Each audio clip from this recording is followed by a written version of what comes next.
मुरादाबाद से करीब 25 किलोमीटर दूर भोजपुर में देवीपुरा मड़ैया गांव के उत्तरी छोर पर 17 दिसंबर 2021 को टूरी शाह सुबह सुबह अपने खेत पर गया था। वो पिछले 2 हफ्ते से लगातार गेहूं की फसल देखने के लिए जाता था। फसल लहलहा रही थी, किंतु खेत के कुछ हिस्से में पानी पटाने का काम बाकी था। टूरी जब खेत के सूखे हिस्से की ओर गया, तब उसने पाया कि गेहूं की फसल को कई मीटर तक रौंदा गया है। मुड़े तुड़े पौधों को देखकर उसने सोचा शायद ऐसा वहां आए दिन रात में आने वाले जंगली जानवरों के कारण हुआ होगा, लेकिन जब उसने ध्यान से देखा तो पाया कि गेहूं की फसल किसी जानवर ने खाई नहीं थी, बल्कि वह जमीन पर बिछी सी हुई थी। वह खेत में देखने के लिए आगे बढ़ा। कुछ दूरी पर ही फसल के बीचों बीच उसे एक व्यक्ति बेजान पड़ा दिखाई दिया। उसके बेतरतीब हालत में लेटे और शरीर पर चोटों के निशान एवं खून के धब्बे देखकर समझ गया कि वह व्यक्ति मर चुका है। ये देखकर उसके होश उड़ गए और वो उल्टे पैर अपने गांव वापस लौट गया। इसकी जानकारी उसने गांव वालों को दी। उसके बाद बड़ी संख्या में गांव वाले घटनास्थल पर पहुंच गए। उन्होंने इसकी सूचना भोजपुर थाने को दे दी। उस समय थाने में थाना प्रभारी राजीव कुमार शर्मा मौजूद थे। खेत में अज्ञात व्यक्ति की लाश पड़ी होने की सूचना पाकर वो अपनी टीम के साथ मौके पर पहुंच गए। पुलिस ने उसकी शिनाख्त के लिए गांव वालों से पूछताछ की, लेकिन कोई भी उसकी पहचान नहीं सका। लाश को सिपाहियों ने पलट कर देखा तो जेब से नकद 300 रुपए, एक कार की चाबी और बीड़ी का एक बंडल मिला। थाना प्रभारी ने अज्ञात व्यक्ति की लाश मिलने की सूचना अपने उच्च अधिकारियों को दे दी। सूचना मिलते ही मुरादाबाद के एसपी देहात विद्यासागर मिश्र और क्षेत्राधिकारी डा अनूप सिंह भी पहुंच गए। उन्होंने भी लाश के बारे में वहां मौजूद लोगों से पूछताछ की। कोई ठोस जानकारी नहीं मिलने पर लाश को पोस्टमार्टम के लिए भेज दिया गया। घटनास्थल की स्थिति का मुआयना कर पुलिस भी थाने लौट आई। उस दिन देर शाम तक मृतक की पहचान नहीं हो पाई थी। लाश की शिनाख्त के तौर पर उसके गले पर दबाए जाने के निशान थे। हालांकि कपड़े पर कुछ खून के धब्बे भी थे।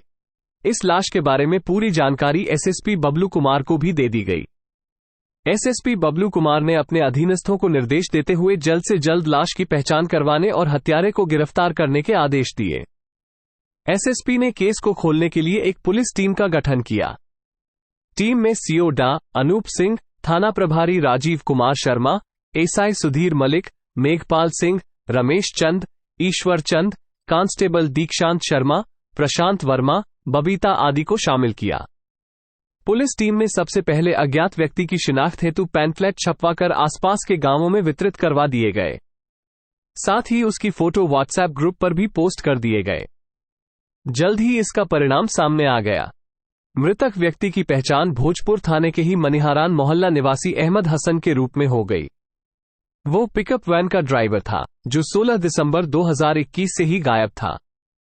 उसके पिता इब्ने हसन ने उसी दिन अपने बेटे अहमद हसन की गुमशुदगी थाने में दर्ज करवा दी थी। पुलिस जांच के सिलसिले में एक चौंकाने वाली जानकारी मालूम हुई। जांच में पाया गया कि अहमद की पत्नी अफसाना उर्फ सोनम का मोहल्ले में ही रहने वाले परवेज नाम के युवक के साथ गहरा रिश्ता था। ये बात कड़ियों ने दबी जुबान में कही तो कुछ ने खुलेआम दावे के साथ बताई।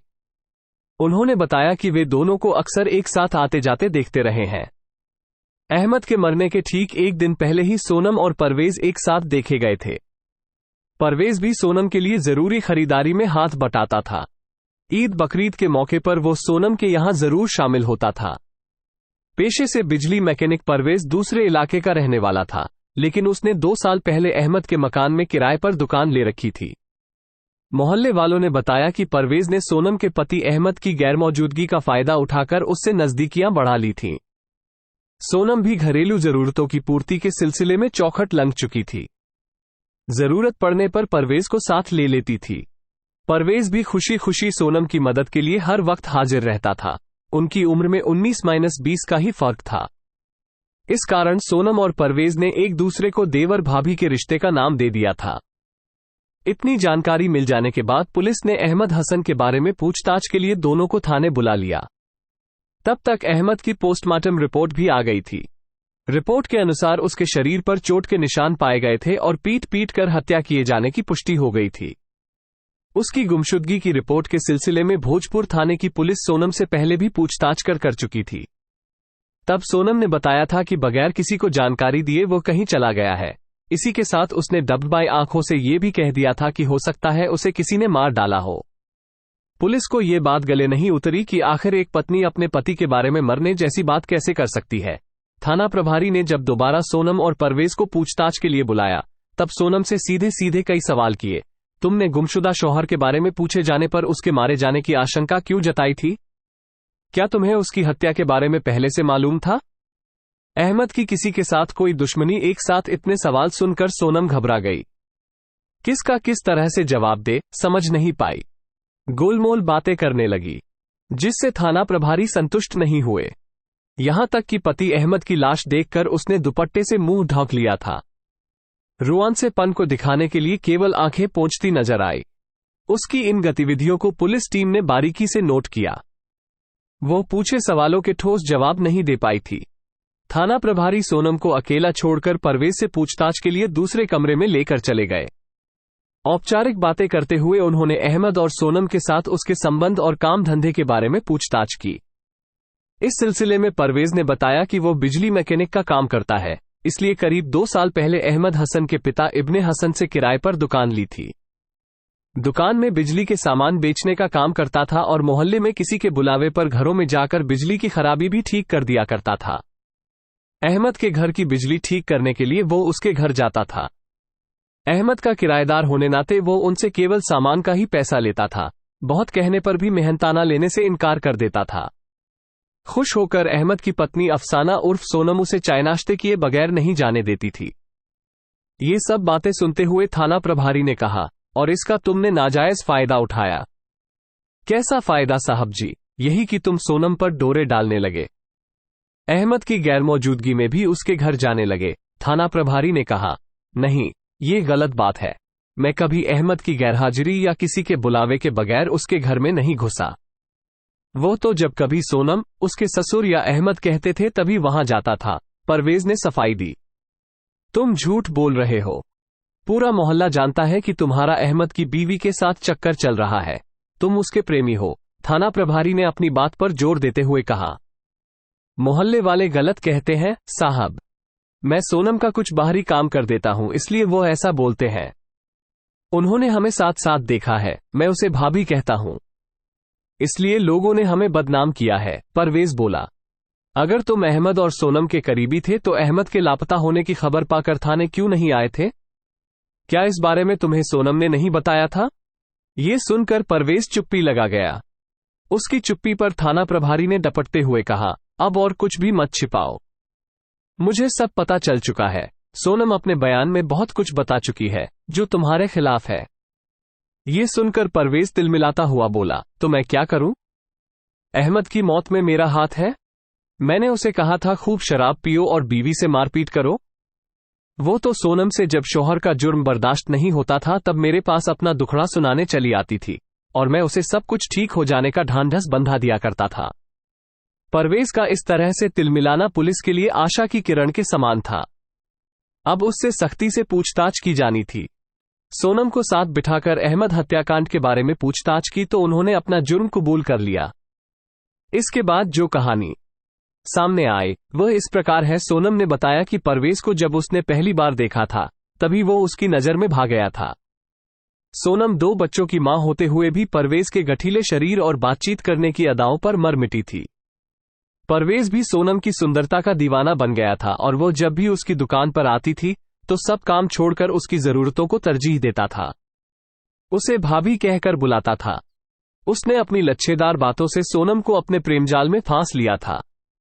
अहमद हसन जब अपने काम पर पिकअप वैन चलाने चला जाता था तब परवेज सोनम से मिलने उसके घर चला जाता था। इसी दौरान उनके बीच अवैध रिश्ते भी बन गए थे। उनके संबंधों के बारे में अहमद को मोहल्ले वालों से पता चला। तब उसने पिता इब्ने हसन से कहकर परवेज से दुकान खाली करवा ली।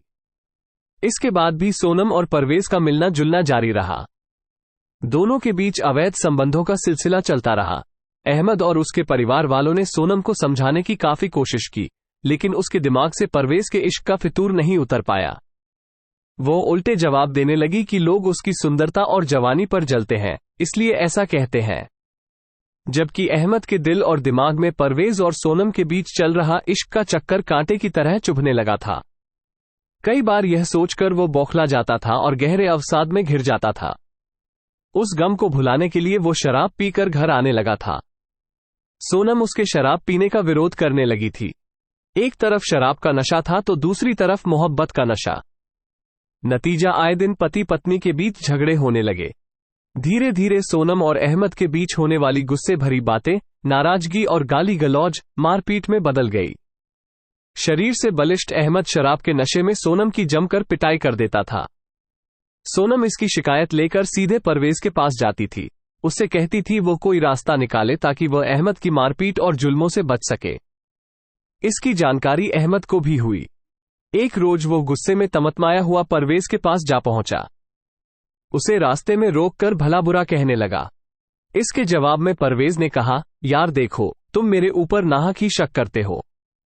तुम जो सोच रहे हो ऐसा नहीं है। मोहल्ले वाले मुझे और तुम्हारी बीवी सोनम को बदनाम करने पर तुले हुए हैं। वैसे भी मैं अपने काम में बिजी रहता हूं। अहमद को परवेज की बातों पर भरोसा नहीं हुआ। वो सीधा घर आया और शराब की बोतल भी साथ लाया। उसने घर पर ही जी भरकर शराब पी और नशे में धुत होकर सोनम की खूब पिटाई कर दी। उस रोज की पिटाई सोनम के लिए काफी असहनीय हो गई थी। उस रोज तो वो सीधा परवेज के पास गई।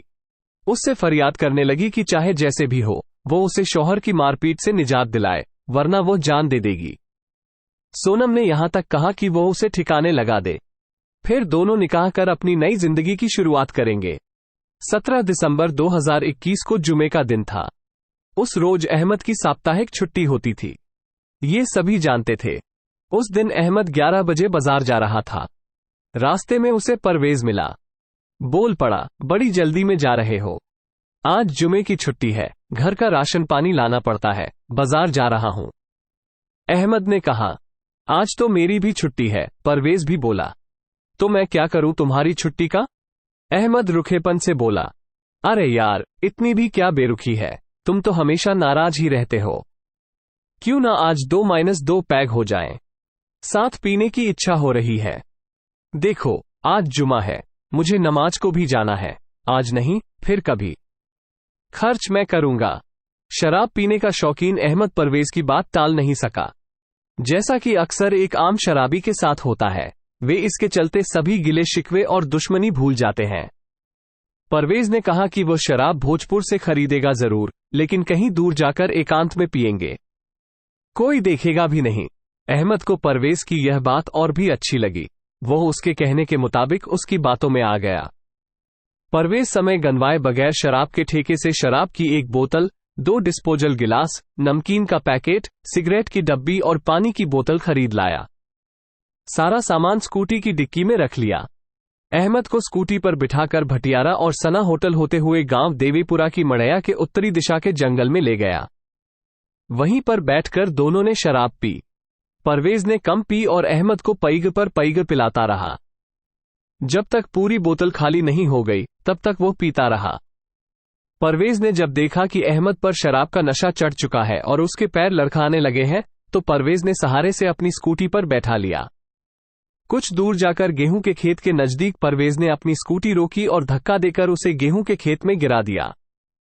अहमद नशे की हालत में उठ नहीं पाया। परवेज उसे खींचकर गेहूं के खेत के भीतर ले गया। नीचे गिराकर उसके सीने पर घुटने रखकर अहमद का गला दबा दिया। परवेज ने उसका गला तब तक दबाए रखा जब तक कि अहमद हसन के प्राण निकल नहीं गए। जब परवेज ने देख लिया कि अहमद मर चुका है, तब वो अपनी स्कूटी से अपने घर लौट आया। मनीहारन आकर उसने अपनी प्रेमिका सोनम को फोन किया, मेरी प्यारी सोनम, तुम अब पूरी तरह से आजाद हो गई हो। तुम्हें आए दिन पीटने वाले को ठिकाने लगा दिया है। अब मैं तुम्हारे साथ धूमधाम से निकाह करूंगा। तुम अब पूरी तरह से मेरी हो। सोनम की शादी 10 साल पहले अहमद से हुई थी। सोनम का मायका रुद्रपुर, उत्तराखंड के कस्बा बिलासपुर का है। शादी के बाद उसकी 2 बेटियां हुईं। सोनम इश्क में इतनी अंधी हो गई थी कि उसे अपनी बेटियों का जरा सा भी ख्याल नहीं रहा। दोनों बेटियों की जिंदगी संवरने से पहले ही सोनम ने उनके सपने को नष्ट कर डाला। 20 दिसंबर 2021 को दोनों बेटियां अपनी दादी मकसूदन के साथ थीं। दादी मकसूदन दोनों बेटियों के पास बैठी रो रही थी कि बुढ़ापे में बहू ऐसा जख्म दे गई जिसे वो जिंदगी भर नहीं भूल पाएंगी। कानून की निगाह में सोनम अपने पति को मरवाने में मुख्य साजिशकर्ता बन गई थी, जबकि परवेज हत्या का आरोपी था। दोनों आरोपियों से पूछताछ के बाद पुलिस ने उन्हें न्यायिक हिरासत में भेज दिया। कहानी कैसी लगी कमेंट बॉक्स में जरूर बताएं।